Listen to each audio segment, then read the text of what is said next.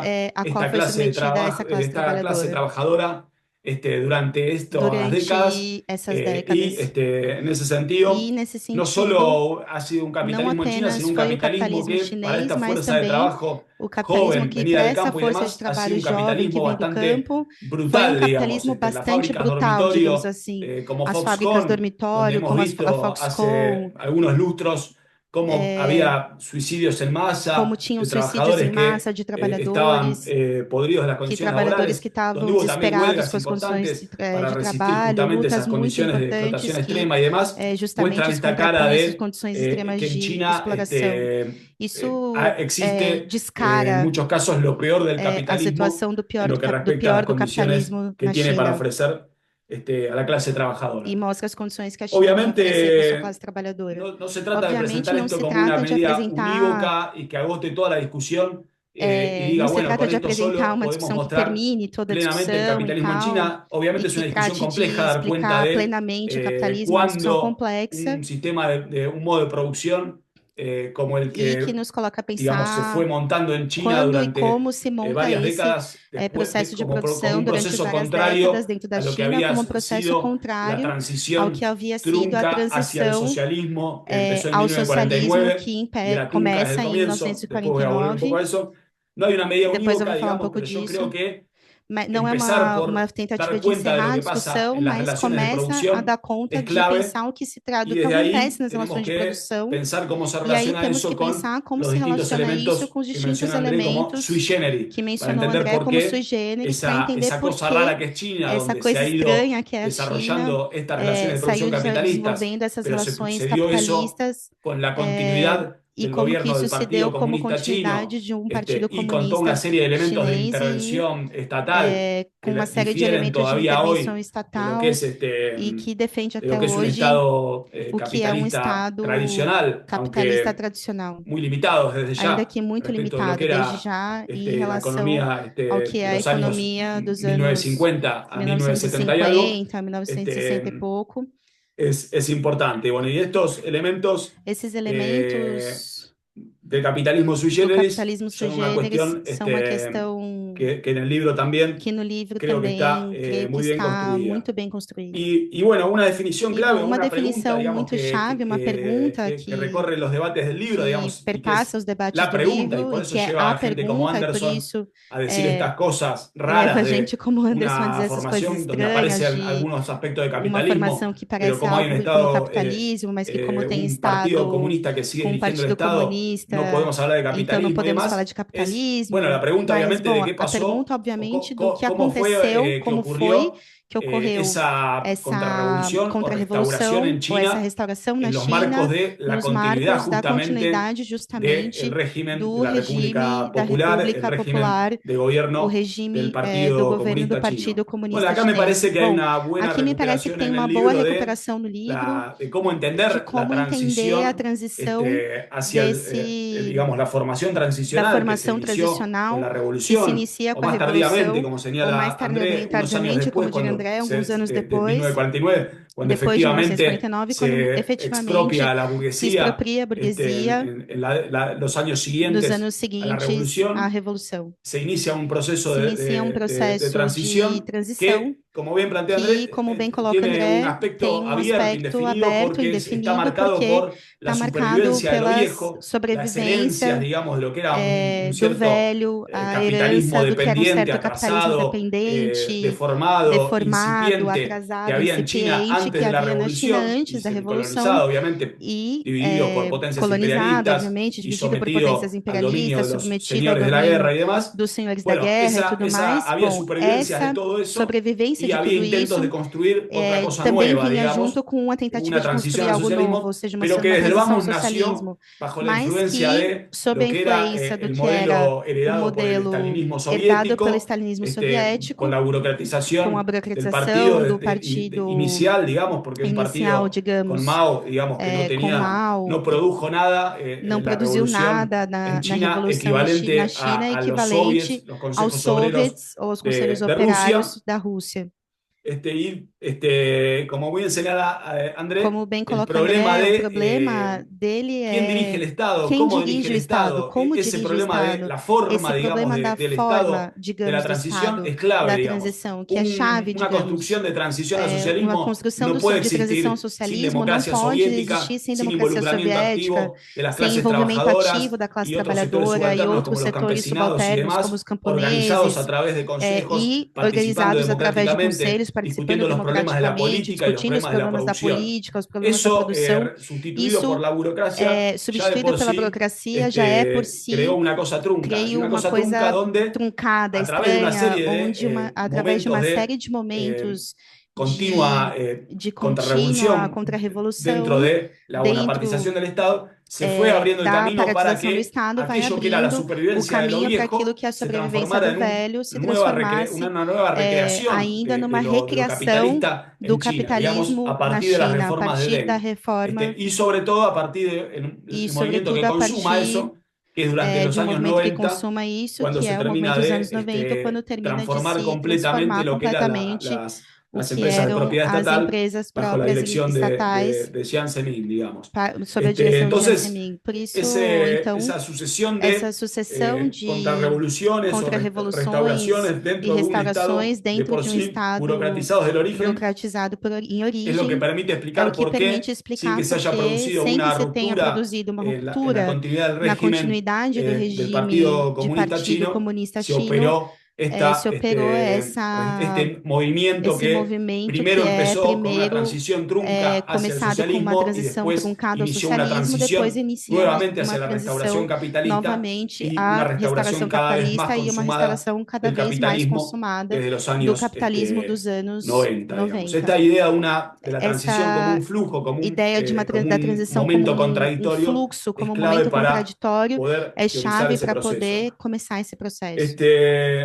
Bueno, esta Bom, discusión essa de las discussão bases das sociales que bases tiene el sociais que Estado tem o chino Estado y por qué es un chinês e por capitalismo que é um es importante en capitalismo é sí misma, importante pero em si también es importante mesma, para otra mas também é discusión que importante recorre para el outras libro y que discussões que recorrió las perpassam o livro intervenciones e que tanto de passou André pelas como de intervenções Plinio tanto de André quanto de recién, que es Plínio, el é, problema de que é o en qué problema medida China puede de em que jugar algún medida a tipo de China rol pode cumprir algum benévolo papel en benéfico un mundo más no multipolar, mundo digamos, mais cómo puede multipolar, ser o como no pode un ser ou fiel não favorable, digamos, a un orden menos viés explotador, favorável ou menos não, um caminho imperialista, menos explorador, o menos no, digamos. capitalista, menos imperialista ou Quienes não, niegan los aspectos digamos. capitalistas de China se apoyan en eso para negar, para poner en cuestión la Quem idea de que fala su isso se apoia nos ascenso aspectos não vaya a capitalistas repetir da las China mecánicas de saqueo, de expoliación y de opresión e que nega as caracterizaron mecânicas de a las saqueio, potencias opressão capitalistas e desde el exploração origen que del capitalismo hasta caracterizam hoy, as digamos. potências capitalistas Bueno, ocidentais. lo que Bom, André plantea o que y André argumenta coloca seriamente e es argumenta que a seriamente é China tenemos que que a considerar como un China Estado tem que ser capitalista considerada en como um rápido Estado ascenso capitalista con em rasgos rápido ascenso, imperialistas. com traços imperialistas. Yo coincido con el sentido de Eu esa intervención. convencido com o sentido Sí dessa me parece intervenção, que, sim, me parece dada que, la situación actual de China, dada a meritaría situação ya atual da considerarla China, más já dá claramente para como un considerá-la mais imperialismo en proceso de seriamente construcción como o un imperialismo em processo imperialismo de en proceso de construção ou como consolidación. imperialismo em Creo processo de que cuando consolidação. vemos Eu creio que quando a gente vê si tomamos indicadores de se niveles tomamos de os poder de indicadores de China, níveis como de por poder da ejemplo la China, como escala por que exemplo realiza Tony a escala Northfield, que que compara los distintos realiza Tony North para estados que para comparar os mostrar su estados, para estatus, mostrar digamos,